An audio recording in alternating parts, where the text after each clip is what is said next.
चुनाव के दौरान जो कुछ हुआ है इस क्लिप के जरिए, वो क्लिप ये था कि एक voice clip, audio clip social media platform पर शेयर किया जाने लगा और इस क्लिप में किसी का ऑडियो किसी के द्वारा एडिट किया गया, जिसके बारे में दावा किया गया कि वह एनसीपी शरद चंद्र पवार की जो सांसद बेटी हैं सुप्रिया सुले और गौरव मेहता, जिसे ऑडिट ऑडिट फॉर्म सारथी एसोसिएट्स का कर्मचारी बताया जा रहा है, इस दोनों के बीच फोन कॉल पर बातचीत हुई और इस ऑडियो क्लिप को शेयर कर दावा किया जा रहा है कि सुप्रिया सुले ने बिटकॉइंस के बदले नकदी मांग रही है, मतलब कैश मांग रही है। दावे के मुताबिक उन्हें यह कहते हुए भी सुना जा सकता है कि संबंधित व्यक्ति को जांच की चिंता करने की जरूरत नहीं है। क्यों? क्योंकि सत्ता में आने के बाद उनकी सरकार इस मामले को संभाल लेगी। ये ऑडियो क्लिप में सुनाई दे रहा था। ऑडियो को लेकर कई तरह के दावे किए गए और इस दौरान इस ऑडियो को खुद सुप्रिया सुले और दूसरा जो कांग्रेस के प्रदेश अध्यक्ष है नाना पटोले, उन्होंने फर्जी बताया। अब सवाल ये था कि आखिर ये फर्जी है तो इसकी पुष्टि कैसे हो सकती है कि ये फर्जी है। आपको बताएंगे इसमें फैक्ट चेक से, लेकिन इससे पहले आपको ये बता दें कि 19 नवंबर को महाराष्ट्र में एक और खेल हुआ था। 5 करोड़ रुपए के साथ बीजेपी के राष्ट्रीय महासचिव विनोद तावड़े एक होटल में पकड़े गए।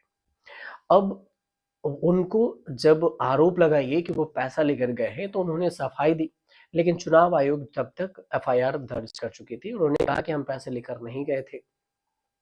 अब इस दोनों का कनेक्शन समझिए।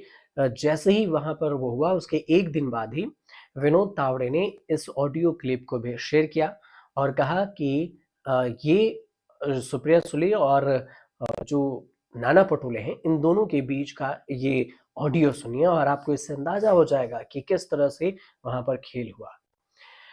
अब हमने पहले इसका फैक्ट चेक करने की सोची, फिर हमने वेबसाइट को ढूंढा कि आखिर फैक्ट चेक कहाँ से किया जाए। फिर हमने पाया कि इस ऑडियो क्लिप का फैक्ट चेक करने के लिए जो गूगल पर एक एआई टूल है, इस एआई टूल के जरिए हमने इस ऑडियो को डाला और एआई टूल के जरिए इसकी सच्चाई निकालने की कोशिश की। अब पहले दावा था, जैसे बीजेपी युवा मोर्चा है, बीजेपी के राष्ट्रीय महासचिव है विनोद तावड़े, इन्होंने सोशल मीडिया प्लेटफॉर्म पर 33 सेकंड की वॉइस क्लिप को शेयर किया, जिसके बाद दावा किया कि ये सुप्रिया सुले और नाना पटोले की ऑडियो क्लिप है। इस दावे के बाद जब फैक्ट चेक बात आई तो ये साफ फैक्ट चेक में पता चला कि ये दावा गलत है। लेकिन जिस टूल का हमने सहारा लिया वो था ट्रू मीडिया और दीप फोकोमेटर। ये जो टूल है इसी के द्वारा जांच की गई। ट्रू मीडिया जो है, इसमें पाया कि सब्सटेंशियल जो एविडेंस है, जो ऑडियो क्लिप है, उसके साथ एआई के जरिए छेड़छाड़ की गई है, आर्टिफिशियल इंटेलिजेंस के जरिए। और दूसरा, जब हमने डीप फेक मीटर का इस्तेमाल किया तो यहाँ पर 4 पॉइंट्स सामने आए। सबसे आपको पॉइंट्स बताएंगे। पहला पॉइंट, सुप्रिया सुले की जो वॉइस है उसको भेजा गया। जब इसमें चेक किया गया तो 6 सैंपल में से 4 डिटेक्टर्स ने 80% हिस्से को एआई जनरेटेड बताया कि एआई से इसे एडिट किया गया है। दूसरा, नाना पटोले के सैंपल को डाला, इसमें अपलोड किया तो 6 में से 3 ने 80% से ज्यादा हिस्से को एआई जनरेटेड बताया। तीसरा, अमिताभ गुप्ता के जो सैंपल हैं उसमें 6 में से 4 ने 80% से ज्यादा हिस्से को एआई जनरेटेड बताया। चौथा, गौरव मेहता का सैंपल, 6 में से 4 ने 80% से ज्यादा को एआई जनरेटेड बताया। इस सब को देखेंगे आप तो कुल मिलाकर निष्कर्ष ये निकला कि सब ज्यादातर हिस्सा इसमें एडिटेड है।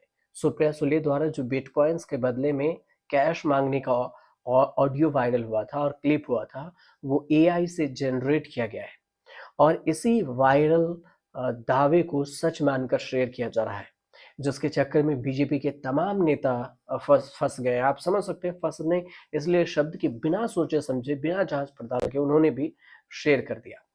सुप्रिया सुले ये कह चुकी हैं कि बीजेपी के दिग्गज जैसे सुधांशु त्रिवेदी हैं, उनके खिलाफ मानहानि का केस के लिए हमने एफआईआर दे दी है, ये बात कही गई है। इसके अलावा संबित पात्रा ने भी पीसी की और इन सब के लिए जो नए कानूनी स्टेप के लिए सुप्रिया सुले ये इसका आरोप बता चुकी है कि हमने स्टेप ले ली है। 19 नवंबर को महाराष्ट्र में मतदान हुआ था और उसमें एक वॉइस जो मतदान से एक दिन पहले एक वॉइस नोट्स मिले और जब इसमें बीजेपी के सुप्रिया सुले और कांग्रेस के नाना पटोले का ऑडियो क्रिप्टो करेंसी धोखाधड़ी से जुड़ा ऑडियो मिला था। हालांकि सुने ने आरोप का खंडन किया और चुनाव आयोग से साइबर अपराध विभाग में आपराधिक शिकायत भी दर्ज कराई है। अभी तक फिलहाल इसकी तो जांच नहीं हुई, लेकिन कानूनी प्रक्रिया साइबर क्राइम से जांच करेगी। लेकिन इससे पहले आप समझिए कि किस तरह से झूठे क्लिप को भी शेयर किया जा सकता है, वो भी आप एक आम जनमानस जिस पर भरोसा करता है। आपको लगता है कि जिस नेता का आप ट्वीट देखकर, जिसके सोशल मीडिया अकाउंट देखकर एक तरफा भरोसा कर लेते हैं, उस ऑडियो में भी झोल हो सकता है। शायद आपको इससे समझ में आ गया होगा कि एआई भी अभी एआई से एडिट करके किसी ऑडियो को शेयर करना ये कितना खतरनाक हो गया है। इसलिए हमारी अपील है खास करके कि आप सोशल मीडिया या किसी भी तरह से ऐसे कोई भी चीज़ शेयर किया जाए तो उस पर आँख मूंद कर भरोसा ना करें, उसकी जांच पड़ताल कर लें ताकि आप तक सही जानकारी पहुँचे और आप भी इस फेक चीज़ों से बच कर रहें। फिलहाल आपको जानकारी सही लग रही हो तो चैनल को सब्सक्राइब कीजिएगा, शेयर कीजिएगा, कमेंट कीजिएगा।